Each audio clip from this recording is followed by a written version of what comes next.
Thank you. Thank you for all coming out. Thank you to Calvary Christian. In fact, I don't know if your ears were burning, but we were talking about Calvary Christian in Washington the other day at a national press conference.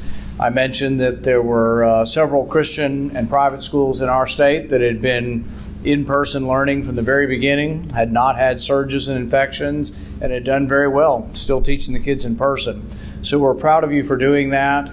We wish the whole state had that opportunity. One of the things that we've found is, and one of the things people will tell you about, is there's a poverty gap for children. If you measure their scores and you look at that, the poor kids start out with a little bit of a gap, a disadvantage. The interesting thing is, if you look at it every year, the poverty gap narrows through school. And Malcolm Gladwell wrote a book several years ago called Outliers, and it's a great book. He's a very engaging writer. And he looked at the poverty gap, and this is sort of with nationwide scores, and he found that, lo and behold, from September to May, it narrowed every year. And we were narrowing it. And you know, if you looked at the time that it widened, it was from July to August. School actually helped, and school was a way of narrowing the differences between us that exist because of socioeconomic differences. And yet, what we've been doing for the last year is nobody's been going to school.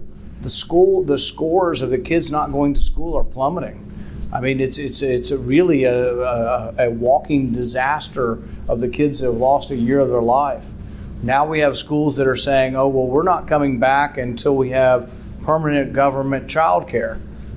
Some of them are saying we're not coming back till the Green New Deal passes. You know, so I mean, it's become, they've keep moving the goalposts of when some of these teachers are going to come back to work again. And the bottom line is I think we all need to be very realistic about this. When you look at the risk factors for getting the disease, it is primarily a disease that's caused mortality among the elderly and those overweight. Now, not enough emphasis has been made on the weight problem. The reason I bring it up is not that it's easy to lose weight, but it is a risk factor. So if you're 75 and overweight, you got both risk factors. But if you're 40 and overweight, that is a risk factor. We have somebody that everybody on my staff knows who almost died. He was on a ventilator for 9 days, but he was overweight. And so the thing is that there are risk factors. But the other thing is there's a treatment. You won't hear this from Dr. Fauci because he's busy telling you all kinds of other things that may or may not work. But the one thing that does work are these monoclonal antibodies. President, Christie, Giuliani, they all got sick. They all got the monoclonal antibodies, and every one of them will tell you, at least anecdotally, they were better within 24 hours. I know somebody who has metastatic cancer, has almost no immune cells, got COVID, was getting sick, got the monoclonal antibodies, and was better within a day. It's not perfect, but it's a huge reduction in mortality. But here's the rub. You have to get it within a certain window. If you wait too long, if you're out of breath and your oxygen levels have dropped and you're getting ready to have to go on the ventilator, it doesn't work. So really, if Dr. Fauci wanted to help any of us, he'd be all over television. He is anyway. He's all over television. But have you heard him one time say there's a treatment for COVID that works very well and reduces mortality 80%, but you got to know to get in? I've never heard him say that. He's too busy, telling us about Tinder and how to date and when to play baseball. He's got an opinion on everything, but he doesn't seem to be telling us some practical things. The other thing is I think he needs to be more honest with us, and our government should be honest with us about the vaccine. People say, well, everybody's the same, everybody should take the vaccine. Well, everybody's not the same, frankly. If you've already had the disease and you're a young person and you're in good shape, I think you ought to think about it and talk to your local doctor about whether you need the vaccine. If you're over 75, you probably need to take the vaccine. There's no question. So there are categories that are very easy to diagnose where you should be, categories that are very low risk, and then there's sort of in between. I'm sort of in the in between. I'm not against the vaccine. I think the vaccine is really helping us. When you look at the numbers of what's going on now, a third of the public's been vaccinated. That's good. And our death rates are going down. If you look at those over 75, 75% of those over 75. So we're not stupid. We know where the risks are. Those over 75 are choosing to get the vaccine. We don't need to mandate it. People are choosing voluntarily to get it. But what I fear is a world where they say, your 10-year-old's got to get it, or your 15-year-old or your 20-year-old's got to get it. I'm not against them taking it, but it should be your choice. It's about, in a free country, I say this over and over again, in a free country, you make your own decisions. In a free country, you get to decide. Your medical choices are your choices to make.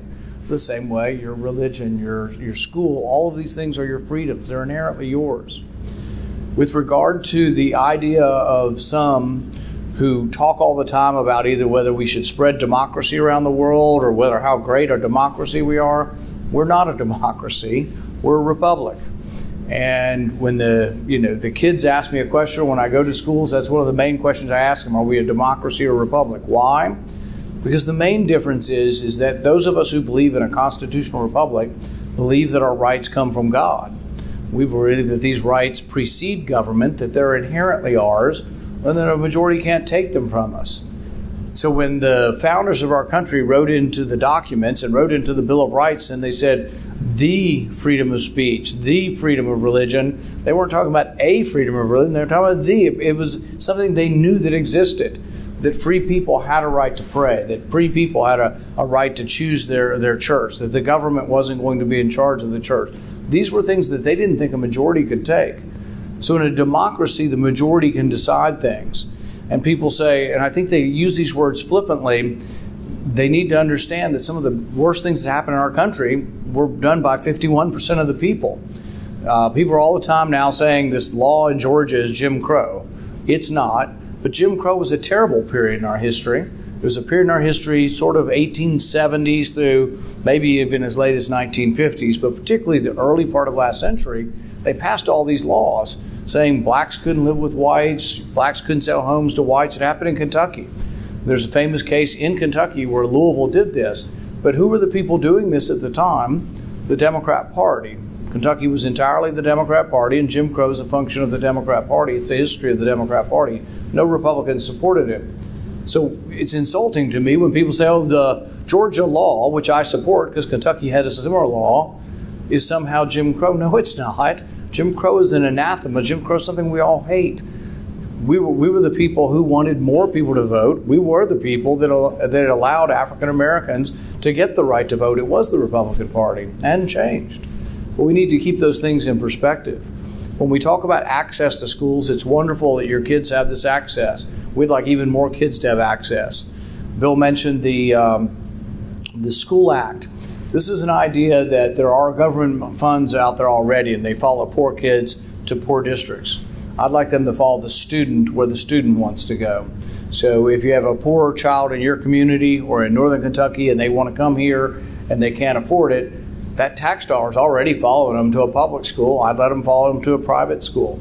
And people say, oh, that would hurt the public school. No, it would help the public school because competition, you already are helping the public schools. But by having a good school here, public school has to try harder to keep their kids in the school.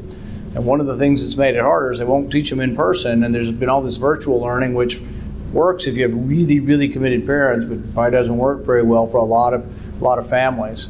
And a lot of busy families, and even some people with both parents went to college just may not be good at teaching or may not have the patience to teach their kids. And sometimes, I don't know what it is, sometimes your kids don't listen to you. Yeah, you have that problem?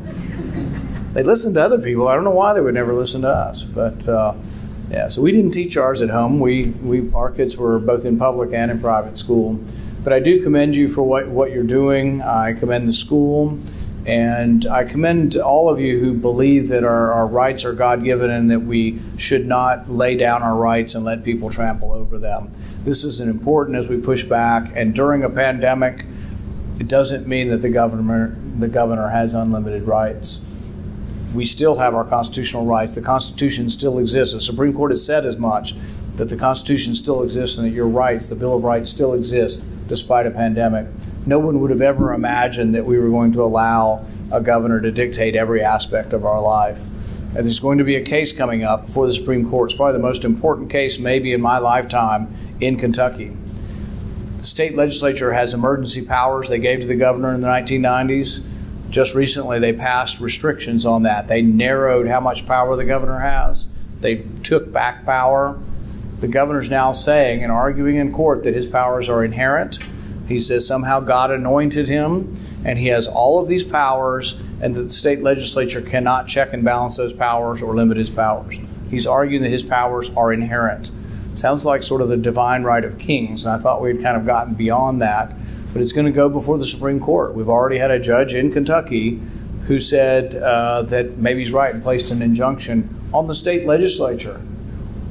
The idea that the state legislature could be prevented from actually passing a law that changes a previous law that gave power to the governor, and that they could somehow say the state legislature can't do that, is something that I think goes against every principle of the separation of powers that we've had. So this is something to watch closely. Supreme Court, you have a Supreme Court justice here. We need to watch how they vote on this, because this is a real reason to become involved with who is on our Kentucky Supreme Court. Thank you all for having me, and I wish Calvary Christian the best of luck. Need assistance with federal agencies, please contact our Bowling Green office or visit our website.